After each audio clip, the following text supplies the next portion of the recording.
Hola, soy Victoria Cáceres, escritora y lectora. Hoy voy a leer un cuento de Felisberto Hernández que se llama El vapor. Fui a otra ciudad que tenía un río como para llegar o salir de ella en vapor. No me ocurrió nada raro hasta que salí de allí. Cuando caminaba por el muelle recordaba los momentos de actor que había representado en esa ciudad, en los conciertos, en las calles, en los cafés y en las visitas. Ahora en el muelle había muy poca gente, y de esa gente parecía que nadie me conocía ni nadie había ido a mis conciertos. Entonces tuve una angustia parecida a la de los niños mimados cuando han vuelto de pasear y les sacan el traje nuevo.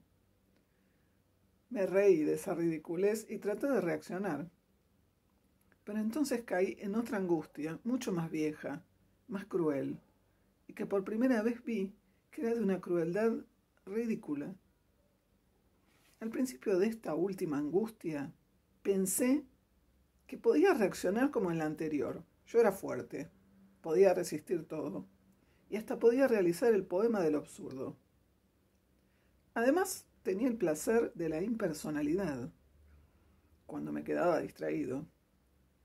Sin darme cuenta me había parado en la punta del muelle como si ya fuera a subir el vapor, aunque este todavía no se veía venir.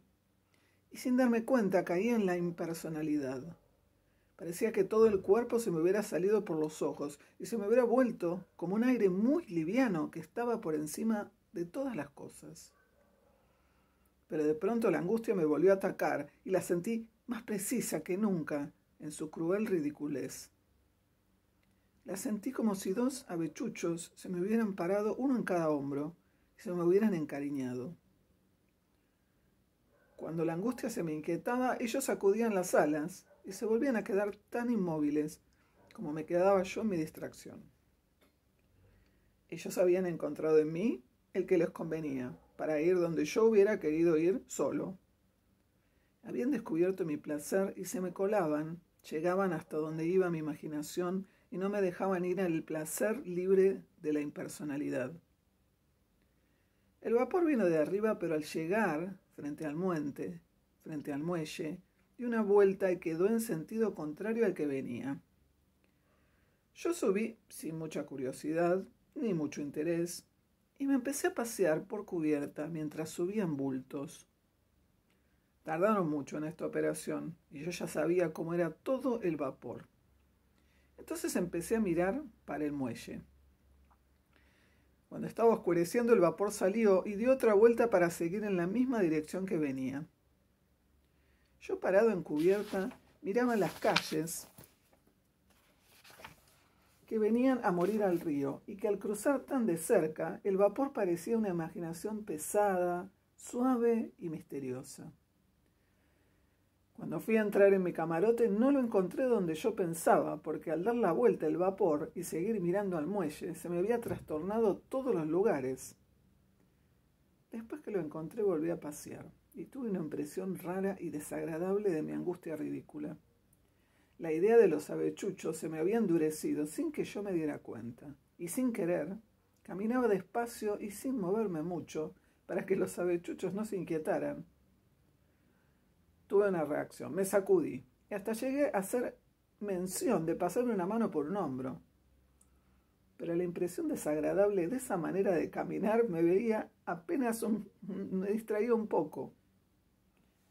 La angustia se me había vuelto de una monotonía tan extraña como la de algunos cantos judíos. Nos parece que nunca encuentran la tonalidad definida, que siempre les amaga y que para ellos es normal no encontrarla. A la hora de cenar me di cuenta que en el barco había poquísima gente. El comedor era lujoso y había mucho silencio. Yo me quedé en él mucho rato después de comer. No me sentía con el cuerpo pesado ni cansado, pero tenía necesidad de estar tan quieto como si no existiera. Tenía la cabeza como si fuera un aparato que percibiera todo pero que no explicara nada.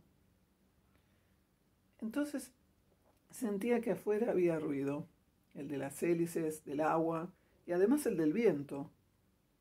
Adentro en la mitad del silencio, el capitán comía y los mozos caminaban llevándole platos.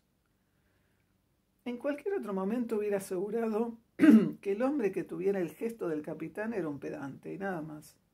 Pero ahora me parecía que aquella dureza exterior era provisoria, aunque la tuviera toda la vida. Parecía que aquella disciplina exterior fuera por algo tan misterioso como eran los ruidos de afuera. Tal vez esa dureza de su pedantería les sirviera para no preocuparse de eso. A los mozos les ocurría lo mismo. Traían y llevaban los platos en silencio, de vez en cuando en el fondo del comedor, dos se decían algo en el oído que parecía una cosa muy simple, pero por encima de la cabeza de todos había algo parecido al ruido de afuera. Parecía también que ellos tenían una vieja costumbre de sentir eso, y que al mismo tiempo, estar muy acostumbrados, también lo sentían con más intensidad. Entonces yo, en mi impersonalidad, sentí por primera vez la suntuosidad y lo importante que era el vacío de las cosas. Aquel enorme comedor que nos dejaba mucho espacio de unos a otros, nos daba un pequeño e importante mundo que engañaba un poco y que nos distraía y nos salvaba y nos garantizaba otro poco de lo que ocurriera en el mundo de afuera. El vacío del gran comedor nos servía para apoyar un poco el pensamiento y el espíritu, aunque después, cuando bajáramos a tierra, pensáramos que aquello no nos hubiera servido para nada. Pero ahora allí había un pequeño mundo con mucho espacio que nos despreocupaba de lo de afuera.